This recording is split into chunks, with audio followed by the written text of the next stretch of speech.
Les Sablaises Le Mag, trimestriel numéro 1, janvier 2022, catégorie Art et Culture, rédigé et lu par Nathalie Beauvais. Le prieuré Saint-Nicolas, impossible de ne pas le remarquer. On le voit venant de l'océan, bien sûr, mais aussi en se promenant le long de la mer, promenade incontournable aux Sables d'Olonne. Situé dans le quartier de la Chaume, sa silhouette trapue s'impose en sentinelle à l'extrémité de la grande jetée de l'entrée du chenal menant au port.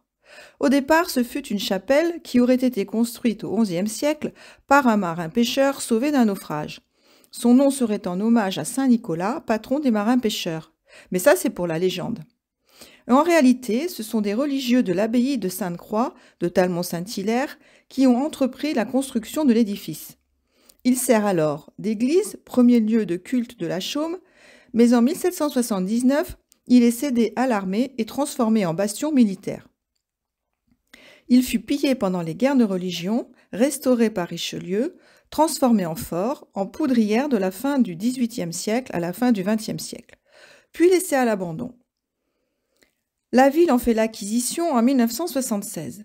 Il est peu à peu rénové, jusqu'à l'être entièrement en 2004 dans le respect de l'architecture militaire du Bas-Poitou.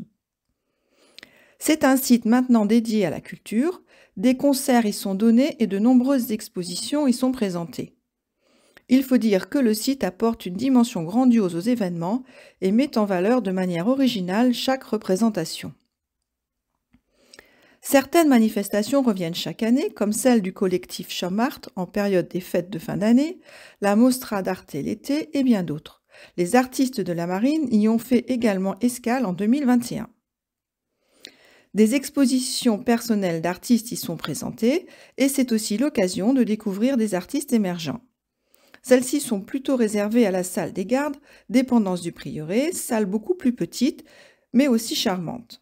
Les artistes souhaitant investir les lieux doivent présenter un dossier à la mairie des Sables d'Olonne via un formulaire en ligne.